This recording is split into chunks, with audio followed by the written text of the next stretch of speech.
Bienvenidas, bienvenidos a la primer clase del módulo 1. Esta es una clase únicamente para alumnas y alumnos de la escuela que estén cursando el profesorado, así que no está permitido compartirlas. Muy bien, vamos a empezar. Hoy vamos a hacer un recorrido por India. Vamos a tener un poquito de información, algunos datos importantes y otros más bien curiosos de esta maravillosa región del mundo. Yo voy a estar mirando la presentación, así que van a escuchar seguramente el mouse y me van a ver moviendo la cara, pero es porque estoy viendo también las diapositivas acá en la pantalla. Así que vamos a empezar. India es un país situado al sur del continente asiático, limita con países como Pakistán al oeste, como vemos ahí en el mapa, también China, Nepal al norte, Bután, Bangladesh al este, y está rodeado por el Golfo de Bengala al este, el Océano Índico al sur, el Mar Arábigo al oeste, y su extensión es súper amplia, ofreciendo una gran diversidad geográfica. Tenemos mares, ríos, montañas, desiertos, de todo. Por ejemplo, una zona muy conocida mundialmente es el límite de Nepal con Nepal y China, que tenemos ahí los Himalayas, una exuberante y hermosa cadena montañosa de entre 7.000 y 8.000 metros de altura o más, y es reconocida por ser la morada de grandes yogis que realizaban ahí sus prácticas, hacían sus retiros. Todavía, obviamente, hay mucha gente que va a los Himalayas a meditar, a retirarse, y también es muy conocido por ser la naciente de ríos que para el hinduismo son sagrados, como pueden ser el Ganges, el río Indo, el Yamuna, el río Brahmaputra, entre otros. Así que una muy cortita presentación. India realmente tiene mucho para contarnos, tiene mucho para darnos. Tomémoslo con calma, es una civilización muy antigua. Vamos a saborear todas sus riquezas. Acá en la siguiente diapositiva vemos la bandera de India y ya desde la bandera nos ofrece enseñanzas, algo para reflexionar. Por ejemplo, los colores, ¿no? El color azafrán significa que los líderes deben mantenerse indiferentes a las ganancias materiales y dedicarse a su trabajo, su responsabilidad. El blanco en el centro marca la verdad que guía la conducta. El verde representa la relación con la naturaleza y la vida vegetal. Y en el centro hay un símbolo que se llama chakra Ashoka o rueda Ashoka o rueda de la justicia o rueda del Dharma. Y representa el avance, el dinamismo y el cambio pacífico. Este símbolo, además de verlo en la bandera de India, lo van a encontrar en la tradición budista. Bien, no todo ocurre bajo el mandato de la bandera, ya que India fue invadida por diversos pueblos a lo largo de su historia y en la actualidad persisten las disputas de orden religioso que devienen en violencia. La invasión más conocida, por lo menos para los extranjeros, fue la invasión británica, que duró aproximadamente 90 años, y la independencia fue lograda gracias a Mahatma Gandhi en 1947. Gandhi está acá abajo en la foto, y su propuesta era la desobediencia civil sin violencia. Él era un yogi, o sea, él practicaba el yoga de la acción, el karma yoga, y bueno, a través de las acciones no violentas, practicando la verdad satya, también, bueno, esto, ¿no? Como mostraba la práctica y la compartía con los demás, y su movimiento generó la liberación de un país. Él realizaba manifestaciones pacíficas y una de las más conocidas es la de la sal. ¿Qué sucedía? Los ingleses querían poner un impuesto a la sal, al mineral de la sal, para que, bueno, quien compre sal tenga que pagar un impuesto, ¿no? ¿Y qué hizo Gandhi? Convocó a muchísima gente y caminaron cientos y cientos de hindúes, de indios, 300 kilómetros para tomar la sal que el mar les ofrecía gratuitamente. Hacía este tipo de cosas. Bueno, el movimiento de no violencia iniciado por Gandhi continúa hasta la actualidad, haciendo frente a las constantes resistencias que recibe, ¿no? Porque realmente cuando a Gandhi lo matan en una de sus apariciones, de sus exposiciones, apariciones queda como si fuera un santo, pero bueno, realmente él despertó muchos corazones y lo respetamos y queremos mucho. Pero bueno, en una de sus exposiciones, un fanático religioso, dicen, ¿no?, que lo mata. Y bueno, y ahí termina, digamos, su movimiento con la fuerza que él traía, ¿no?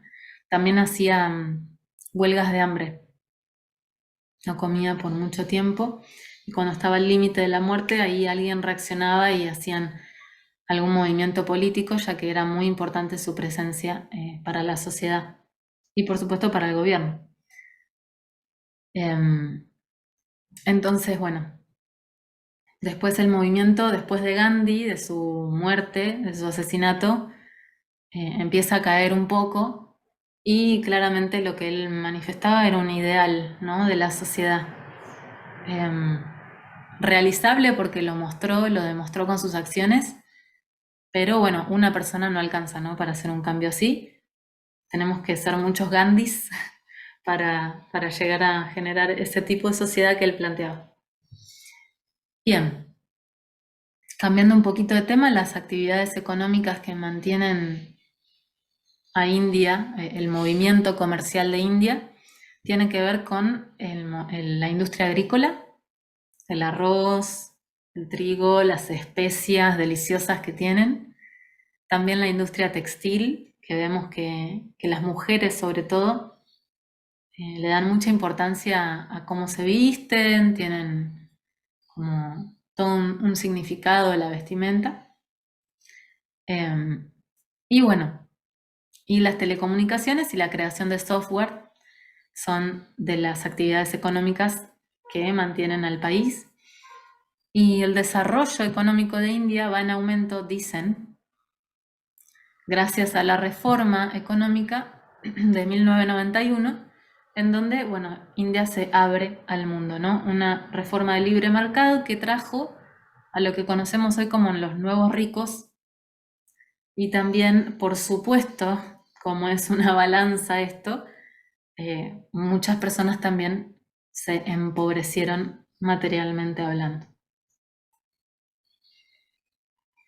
A raíz de la colonización inglesa, el inglés pasó a ser el idioma oficial junto con el hindi.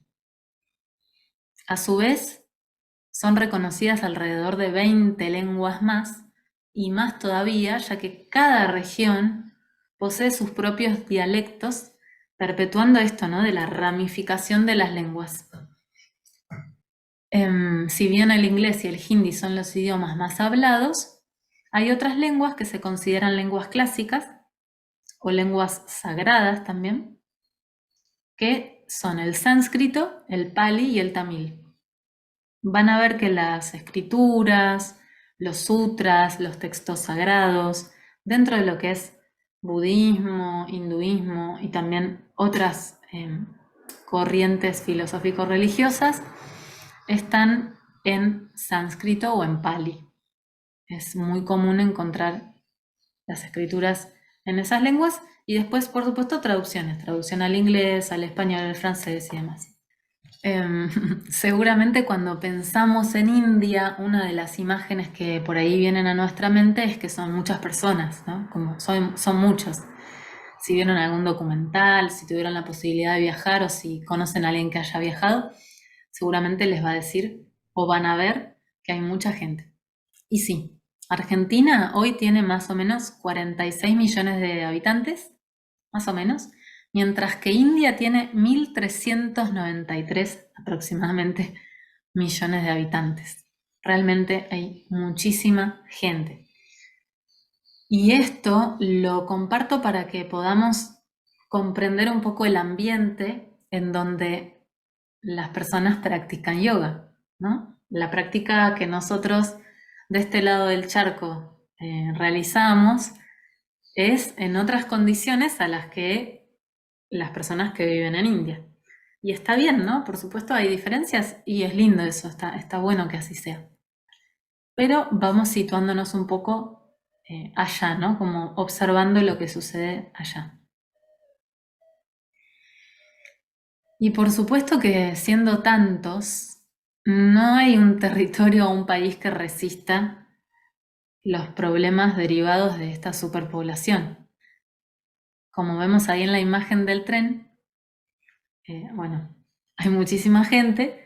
Obviamente que no son todos los trenes así, no es una generalización, es una imagen de un momento, pero esta situación existe y sucede. Hay muchísimo ruido, hay basura en las calles, mucha gente, ¿no? Todo lo que trae eso, un colapso de las, ¿cómo es que se dice? De la estructura, ¿no? De las ciudades. Y también tienen problemas grandes de la extrema pobreza.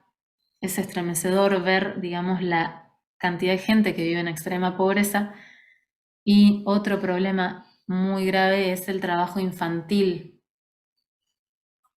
Tienen mucho trabajo infantil debido a esto de la pobreza. También hay desigualdad por el sistema de castas y los fanatismos religiosos. Y lo lindo es la contradicción que se presenta porque por un lado vemos todo esto a nivel social, pobreza, falta de infraestructura, problemas de ese estilo, gente durmiendo y viviendo en la calle alrededor de la basura, niños trabajando, familias enteras con sus hijos trabajando, muchos conflictos de ese tipo. Pero India es la nación, el lugar del mundo que le dio nacimiento a la mayoría de los santos y yogis y seres iluminados que conocemos. Por lo tanto, al mismo tiempo es una tierra sagrada. De alguna manera, India es como un cúmulo de contradicciones que está en constante convivencia. Entonces, en esta siguiente diapositiva, vemos que es un pueblo religioso. India es un pueblo religioso. Conviven distintas religiones, las más practicadas son el hinduismo y en menor medida el jainismo, el budismo, el islam y el sikhismo. Y también el cristianismo, porque bueno, la influencia británica trajo también un poco eso. Vamos a hacer un repaso breve de estas. El hinduismo, nosotros lo llamamos hinduismo, pero muchos de ellos la llaman Sanatana Dharma. Sanatana Dharma. Y es considerada una de las religiones más antiguas del mundo. Sus inicios remontan en los más o menos 5.000 o 4.500 años antes de Cristo, y lo que conocemos en la actualidad como hinduismo comenzó en el 1500 y el 700 antes de Cristo con la aparición de los Vedas, que son los textos sagrados que más adelante vamos a ver. El hinduismo es una religión que puede considerarse como politeísta por la cantidad de deidades a las que pueden orar, adorar, y al mismo tiempo se la puede considerar como monoteísta porque hay un solo Dios creador, que se llama Brahma, de donde derivan las demás deidades. Entonces tiene esto, ¿no? Es muy flexible el hinduismo en ese sentido. Puede ser politeísta por la cantidad de deidades o monoteísta por adorar a Brahma. Después tenemos el budismo, que es una tradición espiritual filosófica, también religiosa, no teísta, y tienen como referente las enseñanzas principalmente de Siddhartha Gautama. Ese es el nombre del príncipe Siddhartha Gautama, quien posteriormente sería nombrado como Buda Shakyamuni. Su instrucción se apoya en la liberación del sufrimiento. Tengamos en cuenta que Buda Shakyamuni él no creó la corriente del budismo, sino que fueron sus seguidores los que le dieron la forma que vemos hoy. Buda Shakyamuni era realmente como muy rebelde, iba muy en contra del sistema, él era príncipe y dejó todo para conocer la naturaleza verdadera, humana y, bueno, obviamente cósmica, ¿no? No se quedaba solo con una referencia humana o un entendimiento racional lógico, sino que él quería trascender y ver por qué los seres humanos sufrimos, cuál es el origen del sufrimiento.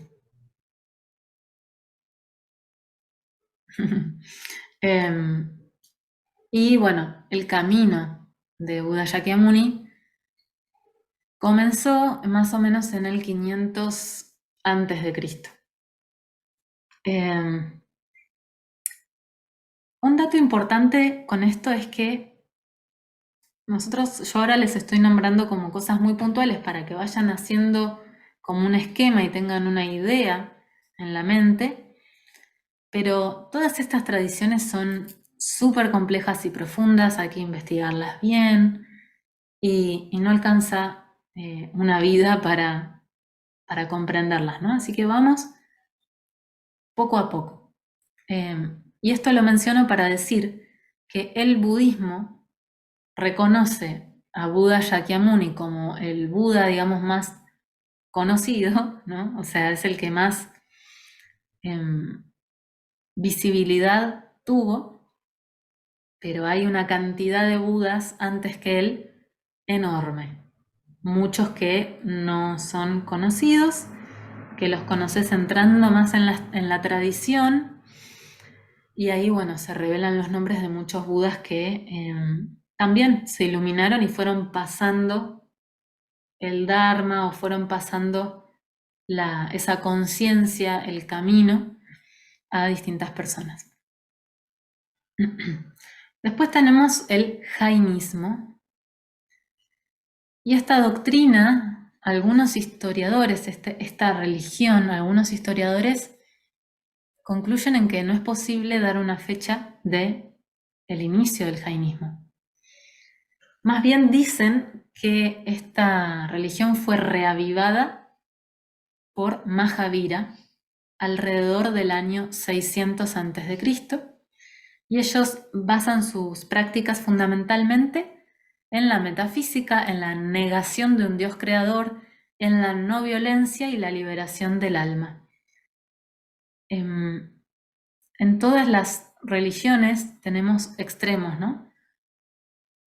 Personas que practican como muy ortodoxos y otros que van como fluyendo más o siendo más flexibles en su cotidianeidad con este tipo de religiones. Y dicen algunos que los jainistas andan con algunos que son más ortodoxos, como practican la no violencia y no quieren matar ningún ser, andan como con un velo en la boca para no ingerir ningún bichito y van barriendo cada paso, o sea, con una escobita van barriendo el piso mientras caminan para no matar ningún ser.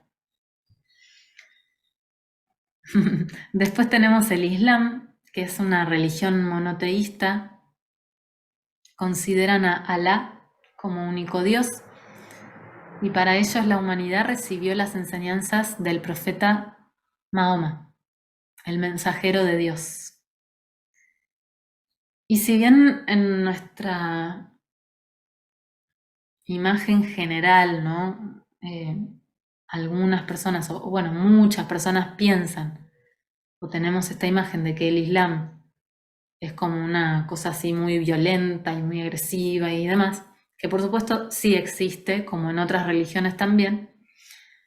Dentro de lo que es el camino espiritual son muy abiertos, ya que toman las enseñanzas también de otros profetas, como por ejemplo Adán, Abraham, Moisés y Jesús.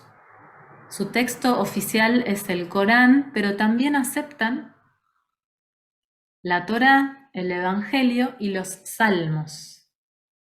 Entonces, es una religión que permite el estudio de otros textos sagrados. Y los seguidores del Islam se los llama musulmanes.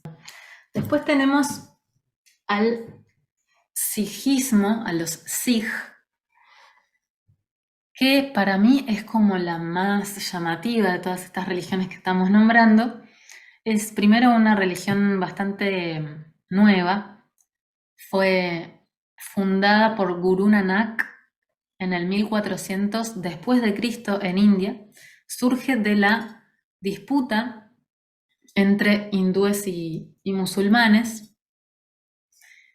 Y su texto sagrado, tengo acá el nombre, es bastante difícil para mí pronunciarlo, se llama Sri Guru Granth Sahib Ji.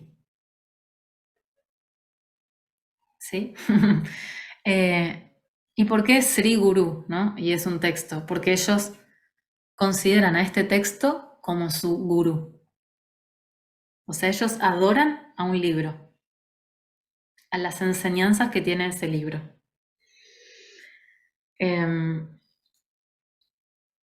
Sus seguidores usan túnica y también generalmente andan con una daga y se los considera guerreros, ¿no? Bueno, justamente surgieron de una disputa entre dos religiones.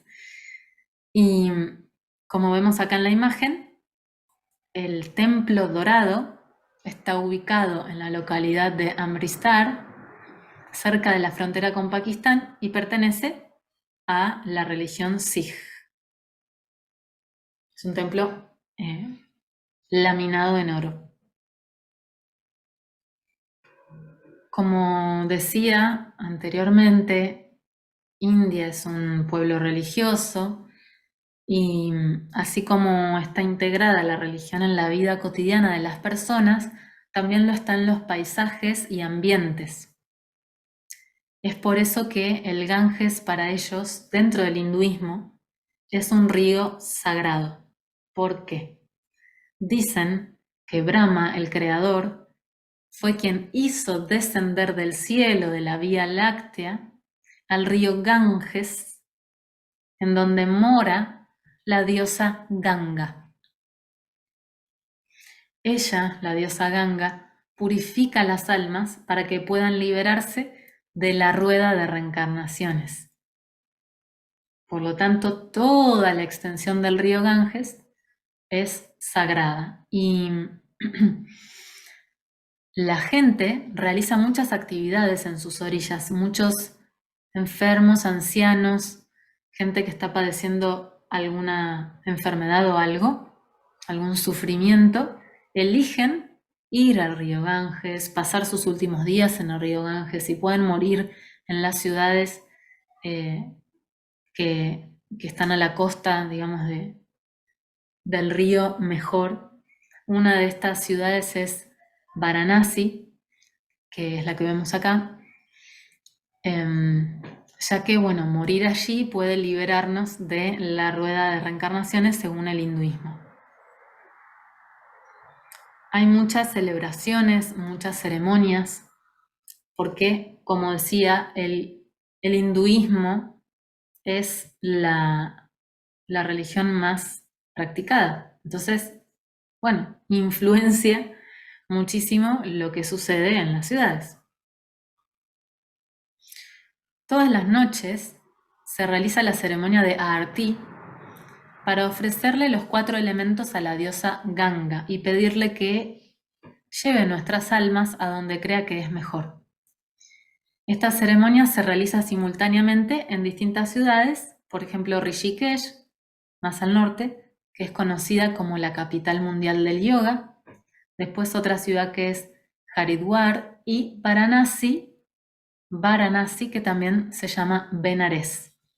Van a encontrar esto, ¿no? Que hay ciudades que son llamadas de 2 maneras diferentes, y esto es porque, bueno, esta civilización va cambiando y tiene muchísima historia y pasa mucho, ¿no? Hay varias ciudades que primero se llamaban de una manera, después de otra, y quedan nombrándolas de varias formas, no es que queda un nombre establecido.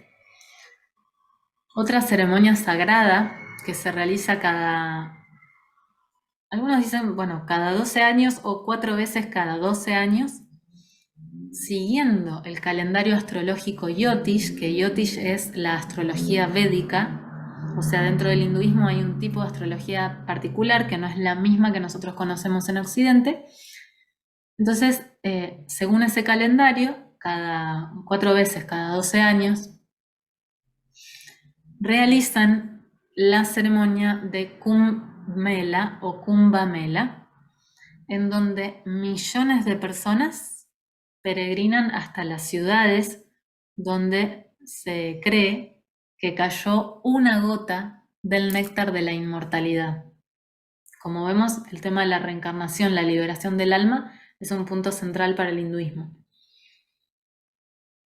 Una de estas ciudades en una de estas ciudades está la unión de 2 ríos sagrados, el río Ganges y el río Yamuna, y la ciudad se llama Prayagraj.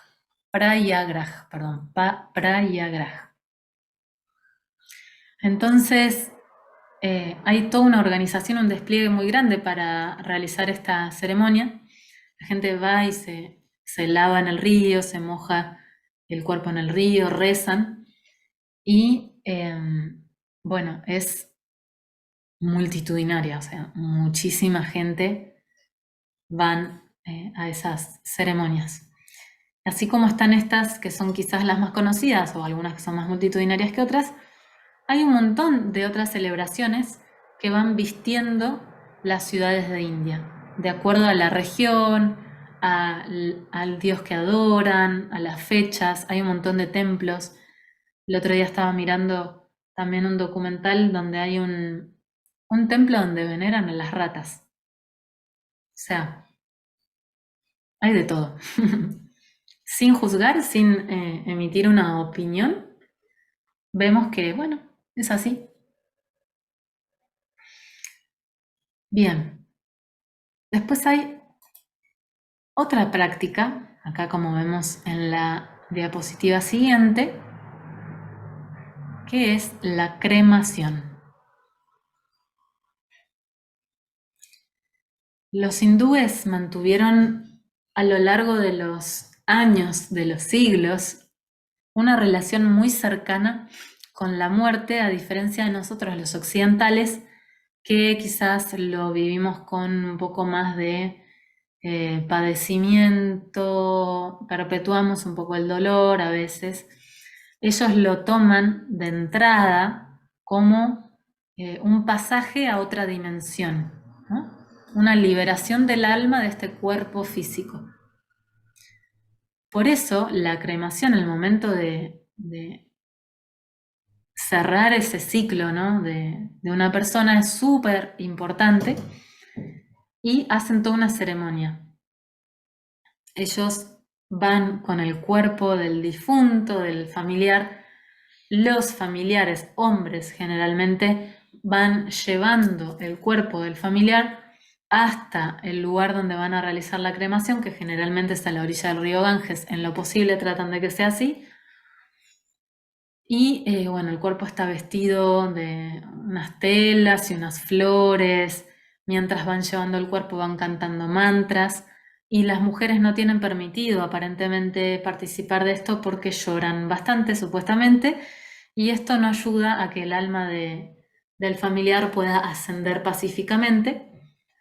Entonces, bueno, van los hombres, llevan el cuerpo, hacen todo esto que les mencioné, creman el cuerpo y luego tiran las cenizas al río Ganges. ¿Qué pasa? Vieron que al principio les dije que eran muchos, realmente son muchas personas. Bueno, a medida que fue creciendo esta demanda, tuvieron que realizar, digamos, métodos más rápidos de cremación. ¿Y qué pasa con la gente que no puede acceder a esto, ¿no? O sea, gente que realmente no puede acceder, pero que son también religiosos. Bueno, ellos tiran generalmente el cuerpo al río, así. Em, y es una controversia muy grande porque con tantas ceremonias, tantas velitas, tantas cosas que se le dan al río, tantas cenizas, tantos cuerpos, tantas cosas que van quedando ahí, el río está muy contaminado. Pero bueno, esto no es lo único que contamina el río. Por supuesto, empresas y otro tipo de actividades también generan contaminación. Pero hay mucha gente que quizás practica el hinduismo de otra manera o que no practican el hinduismo que ponen en jaque esto, ¿no? Esta situación.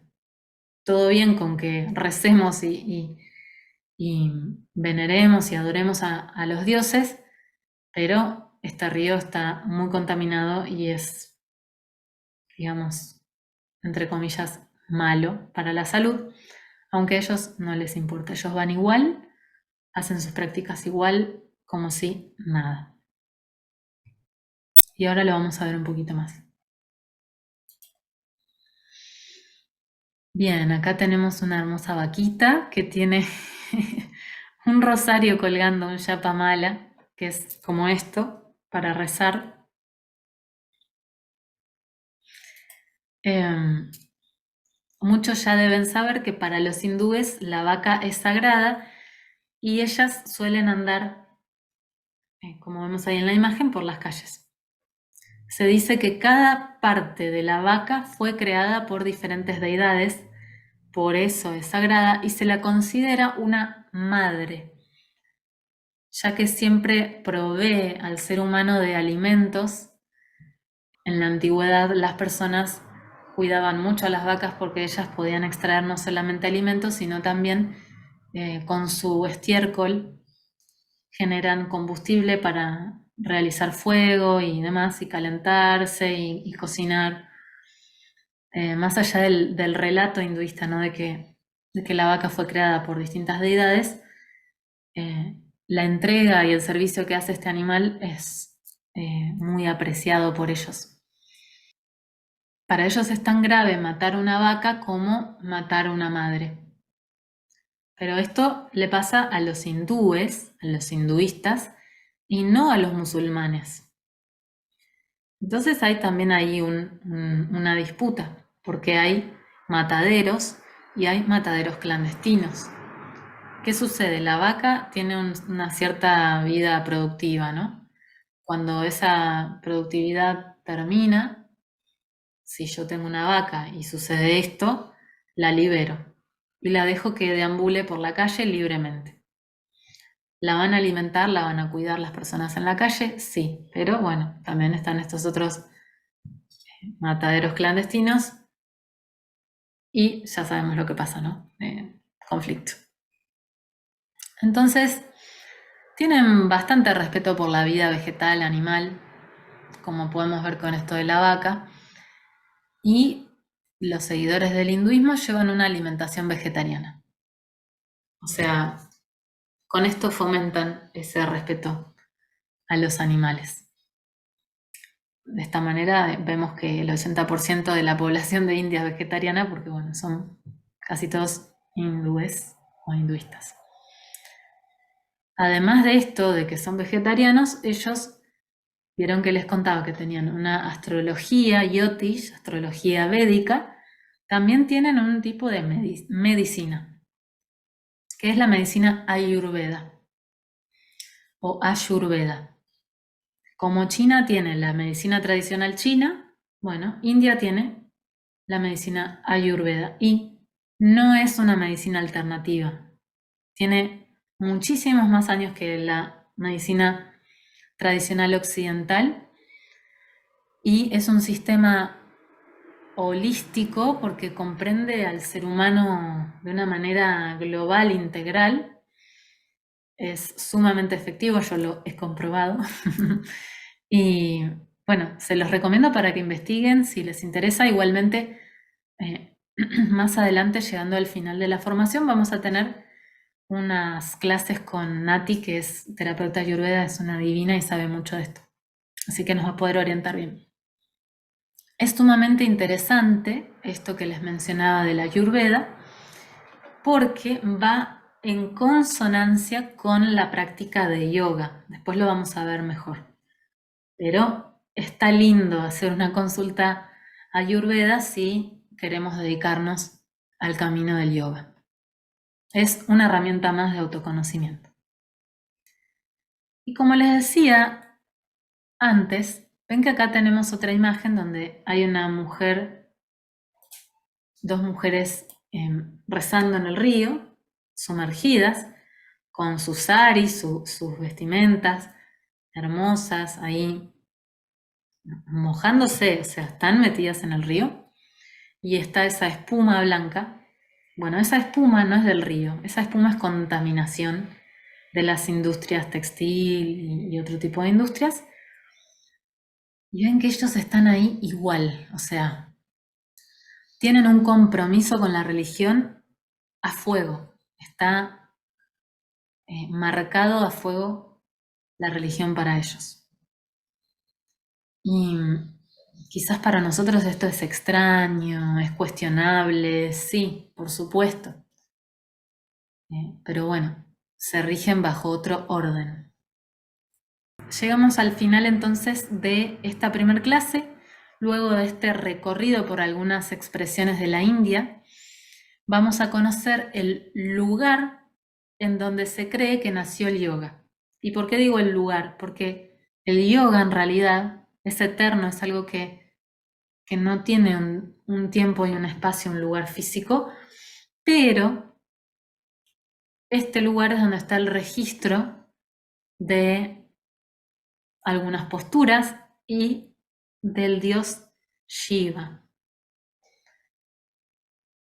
Se encontraron algunas estatuillas, vasijas, donde habían personas en posiciones clásicas, como puede ser la posición de Padmasana, la posición del loto, y también otras esculturas en donde se veía la imagen del dios Shiva, que se dice que fue quien bajó la práctica, quien transmitió el yoga a sus primeros dos discípulos, que una es Parvati, su consorte, y otro es Matsyendra, que después ya vamos a entrar en eso.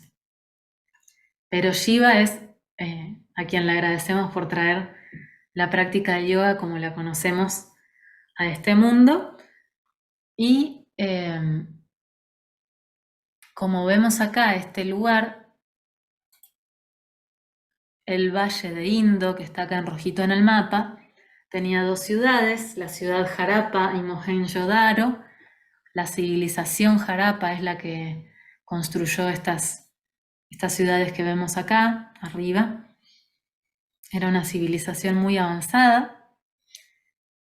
Y algunas excavaciones arqueológicas, primero decían que era una civilización del año 4500 a.C. y después encontraron algo más antiguo aún.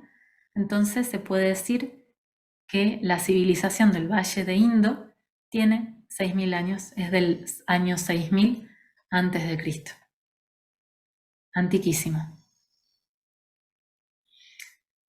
Bien, para cerrar, decirles que el yoga no es hinduismo.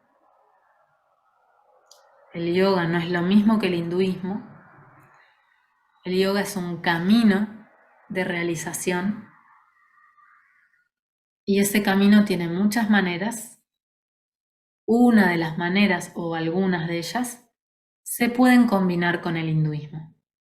Por lo tanto, lo lindo del yoga es que no es una práctica religiosa. O sea, cualquier persona de cualquier religión puede practicar yoga. Esto lo vamos a ver en profundidad en la siguiente clase. Hasta acá por ahora. Para mí es un placer compartir estos temas. Pido disculpas si hubo algún error, seguramente en alguna cosa me confundí, me equivoqué. Pido disculpas, lo vemos en la clase en vivo. Si tienen dudas, si hubo algo que no les quedó claro. Bueno, nada más que decirles muchas gracias y nos vemos muy prontito.